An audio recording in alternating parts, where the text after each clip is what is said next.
સુરત ઉમરવાડા સ્થિત મનપા community hall ખાતે Maniyar welfare and charitable trust દ્વારા આયોજિત 10મા સમૂહ લગ્ન સમારંભમાં 15 યુગલોએ નવા જીવનની શરૂઆત કરી હતી। સુરત ઉમરવાડા સ્થિત મનપા કોમ્યુનિટી હોલ ખાતે Maniyar welfare and charitable trust દ્વારા આયોજિત 10મા સમૂહ લગ્ન સમારંભમાં 15 યુગલોએ નવા જીવનની શરૂઆત કરી। આ વાર્ષિક સમૂહ લગ્ન કાર્યક્રમમાં આર્થિક રીતે નબળા વર્ગના પરિવારોના યુવક યુવતીઓને સમાવેશ કરવામાં આવ્યો। ટ્રસ્ટના સભ્યોએ જણાવ્યું કે આ પહેલ 9 વર્ષોમાં 146થી વધુ જોડીઓના લગ્ન સમારંભ સફળતાપૂર્વક યોજાયા છે।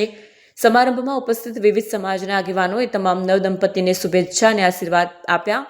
તેમણે નવદંપતીને પરસ્પર સમજ, સહનશીલતા અને આદરથી જીવન વિતાવવાનો સંદેશ આપ્યો।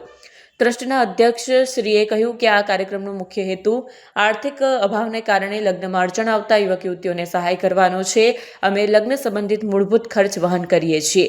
કાર્યક્રમમાં નવદંપતીને લગ્નોપરાંત ઘરેણાં, ઘરેણું વપરાશની વસ્તુઓ અને અન્ય આવશ્યક વસ્તુઓની ભેટ પણ પ્રદાન કરવામાં આવી। આ સમારંભ સામાજિક એકતા અને સહિયારા પ્રયાસનું ઉત્તમ ઉદાહરણ બની રહ્યો હતો। કેમેરામેન હકીમ શેખ સાથે વસીમ હાસમીનો રિપોર્ટ, આઝાદ ન્યૂઝ, સુરત। મારું નામ advocate Javed Mirza, social worker અને એંગ્લો ઉર્દુ હાઈસ્કૂલ ટ્રસ્ટી। આ મનિયાર સમાજની જે ફુઝુલ ખર્ચી ઓછી થાય એના માટેની એક બહુ સારી પહેલ છે।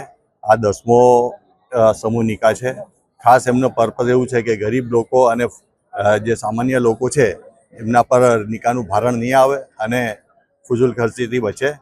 અલ્હમ્દુલિલ્લાહ અહીંયા બહુ સારું પ્રોગ્રામ રાખ્યું છે। ખાસ કરીને હું મનિયાર સમાજ અને મનિયાર સમાજના પ્રમુખ અને ઉપપ્રમુખ ખાસ કરીને શેરુભાઈનો હું આભારી છું કે તેઓ દર વર્ષે ખૂબ જી જાનથી તનતોડ મહેનત કરીને આ પ્રોગ્રામ ઓર્ગેનાઇઝ કરે છે।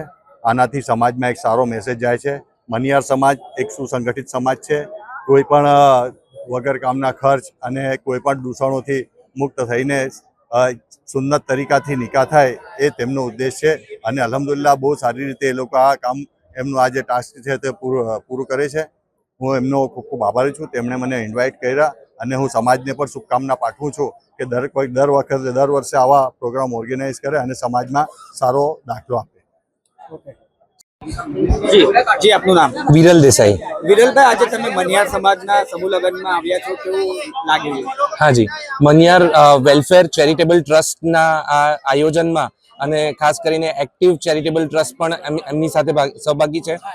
આ ફંક્શનમાં આવીને ખરેખર યુનિક લાગે છે। પહેલી વાર આવી રીતના આ સાઇડ પર ફંક્શનમાં આવવાનું થયું છે અને ખૂબ જ સુંદર આયોજન કર્યું છે। 15 નવયુગલો અહીંયા આપણે નવું એ લોકોનું દાંપત્ય જીવન માણવાના છે।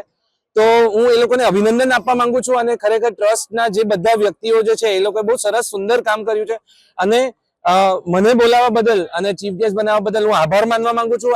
આ નવયુગલો જે છે, જે 15 નવયુગલો છે, એને બદલે હું 1500 વૃક્ષો એમના મોટા કરીશ અને એ સંકલ્પ કર્યો છે કે 1500 વૃક્ષો આવનારા સમયમાં આપણે રોપવામાં આવશે। જી, ગ્રીન મેન તરીકે તમારી ઓળખ છે અને તમે મનિયાર સમાજમાં આવ્યા છો, શું સંદેશો લઈને આવ્યા છો અહીંયા? કેમ કે તમે પીચમાં પણ કઈ ગ્રીન વિશે બોલ્યા છો। સ્પીચમાં એટલું જ ગ્રીન વિશે બોલ્યો છું કે ઇસ્લામ જે ધર્મ છે એમાં પણ ઘણું બધું કહેવામાં આવ્યું છે કે 36 તરીકેની તુલસી જ્યારે કુરાને શરીફમાં એ થયું છે।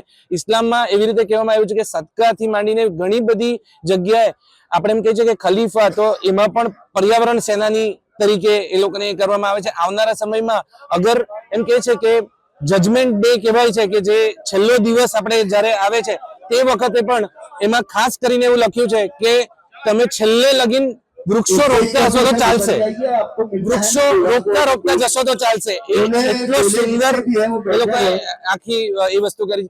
એટલે એ ખરેખર હું આ સમાજને, હું આ બધાને જોડવા માંગુ છું ને હું એમ કહેવા માંગુ છું કે આવનારા સમયમાં કશે પણ વૃક્ષો આપણે રોપવા હોય, સાથે ભેગા મળીને નાના નાના ફોરેસ્ટ કરવા હોય, જેવી રીતે આપણે શહીદ સ્મૃતિવન ઉધના કર્યું છે એવી રીતે બીજા ફોરેસ્ટ આ વિસ્તારમાં પણ આવે એવી એક ભાવના સાથે।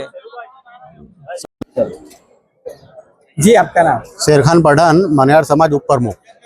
मनियार समाज पर हर साल में ये समूह लगन का आयोजन करने में आता है, कितनी जोड़ी का शादी करने में आया है? हमारा ये 10वां प्रोग्राम था और 10 साल से हम रेगुलर कर रहे हैं इसको और अभी तक हमने कम से कम 146 लड़कियों का निकाह करा चुके हैं। क्या बोलना चाहते हो समाज के लिए? समाज के लिए यही बोलना चाहते हैं कि भाई हम जिस तरीके से इस काम को अंजाम दे रहे हैं इसमें हमारा सपोर्ट करे और जो फजूल खर्चों से बचे। जो भी समूह लगन हो रहे हैं उसके अंदर बढ़ चढ़ के हिस्सा ले, अपनी बच्चियों के निकाह उसी में कराए, फजूल खर्चा ना करें। जो निकाह हो रहा है उसमें आप दहेज में क्या क्या देते हैं? दहेज के अंदर हम काफ़ी सामान दे रहे हैं, जैसे घर वगैरह की जो भी चीज़ें हैं बड़ी बड़ी, जैसे कपाट हो गए, पलंग हो गया, गैस का चूल्हा हो गया, 72 बर्तन हो गए, उसके अंदर बड़ी गादी है, पलंग है, इस तरीके का पूरा सामान दे रहे हैं।